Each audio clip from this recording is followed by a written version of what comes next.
বন্ধুরা, আজকে আলোচনা করব বাঁশ নিয়ে। বাঁশ বাঙালির জন্ম থেকে কবর পর্যন্ত সঙ্গী। বাংলাদেশে বাঁশ শুধু একটা গাছ নয়, বাঁশ আমাদের জীবনের সঙ্গী। সংস্কৃতির অংশে বাঁশ আর বাসার প্রধান উপকরণ। জন্ম থেকে শুরু হোক গ্রামের ঘরে নতুন বাচ্চার, বাঁশ আমাদের জীবন সঙ্গী, সংস্কৃতির অংশ আর ভাষারও প্রধান উপকরণ। জন্ম থেকে শুরু হোক গ্রামের ঘরে নতুন বাচ্চা জন্মালে প্রথম উপহার বাঁশের দোলনা। মা বাবা হাসি মুখে বলেন, দোল দোল দোলনা, বাঁশের তৈরি দোলনা। তখন কে জানে এই বাঁশ জীবন জুড়ে দুলিয়ে যাবে।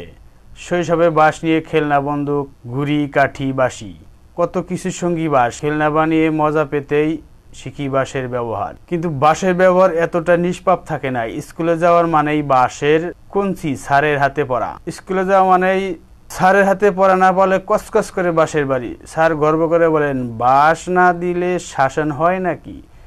শাসনের ভাষা বাঁশ। কলেজের বাঁশ আরো অন্য স্টাইলিশ হয়। সিনিয়রদের র্যাগিং, নতুন নাকি বাঁশ দিব? বন্ধুত্বের নাম করে ভয় দেখানো, শিক্ষকও হুমকি দেন। এভাবে চলে জীবনে বাঁশ খাবে। বাঁশ হয়ে যায় শিক্ষা নয়, ভয় আর নিয়ন্ত্রণের প্রতীক। চাকরিতে গিয়ে বাঁশের ব্যবহার, চাকরিতে গিয়ে বাঁশের ব্যবহার পেশাদারিত্ব হয়। বস বলে ডেডলাইন মিস করলে বাঁশ যাবে। টিম লিডার বলে কাজ শিখতে শিখতে বাঁশ খাবা। সহকর্মী পিছন দিয়ে বাঁশ দিবে, মানে সহকর্মী নামে বদনাম রটিয়ে বা বসের কাছে বদনাম করে। অফিসের বাঁশ হয় পলিশ করা, কিন্তু বেদনাদায়ক ওই থাকে। ব্যবসায় বাঁশ অপরিহার্য। পণ্য কিনে ঠকলে বাঁশ খেয়েছি, কাস্টমারকে ঠকালে তাকে বাঁশ দিলাম। সরকারি টেন্ডার মানে বাঁশের কমিশন ভাগ করা। কেউ বাঁশ খায়, কেউ বাঁশ দেয়। ব্যবসা চলতে থাকে, সংসারে বাঁশের রাজত্ব। বিয়ের আগে উপদেশ, শ্বশুর বাড়ি বাঁশ বুঝবি। বউ বিমান করলে টাকা না দিলে বাঁশ খাওয়া। শ্বশুর বাড়ি বাঁশের বাগান, ওই যেন বাঁশ ছাড়ার সম্পর্কই টেকে না। রাস্তার বাঁশও কম না।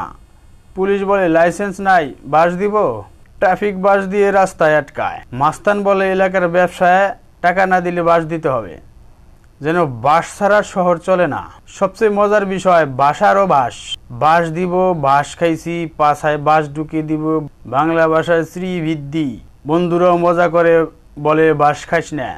রাগ ভয় বাঁশ, রাগ ভয় হাসি, সব জায়গায় বাঁশ। শেষে তো কবরেও বাঁশ সঙ্গী।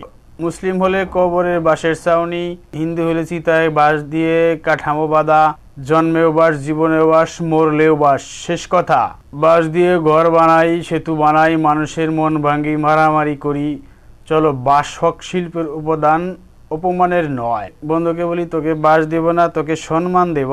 শেয়ার করে যদি মনে হয় বাঁশ হোক বন্ধনের প্রতীক, কমেন্ট করো। তোমাদের জীবনের বাঁশের গল্প জানিয়ে দাও কমেন্ট বক্সে।